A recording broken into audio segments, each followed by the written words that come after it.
Patan university દ્વારા Covid મહામારી વચ્ચે લેવાયેલ ઓનલાઈન પરીક્ષાને લઈને વિવાદાસ્પદ પરિપત્ર સામે આવ્યો। એચએનયુના કુલપતિ ડોક્ટર જે વોરા દ્વારા એકાએક પરિપત્ર જાહેર કરતા વિવાદ ઊભો થયો।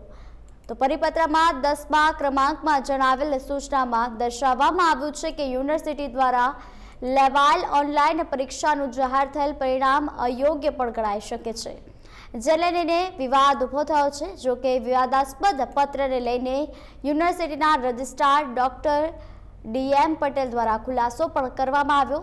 તેમણે બચાવ કરતા કહ્યું છે કે ઓનલાઈન પરીક્ષાના તમામ પરિણામ અને પરીક્ષાને માન્ય ગણાવીને વિવાદાસ્પદ પરિપત્રને કુલપતિનો બચાવ કર્યો। વિવાદાસ્પદ પરિપત્રને લઈ કોંગ્રેસ દ્વારા વિવાદ ઊભો કરવામાં આવ્યો છે। વિદ્યાર્થીઓના રજૂઆત હતી કે ઓનલાઈન અને ઓફલાઈન બંને પરીક્ષાઓ લેવી, તે બાબતે વાઇસ ચાન્સેલર સાહેબે ઘણા બધી અધ્યાપકો અને મેમ્બરો સાથે ચર્ચા કરીને વિદ્યાર્થીઓને બંને ઓપ્શન આપ્યા।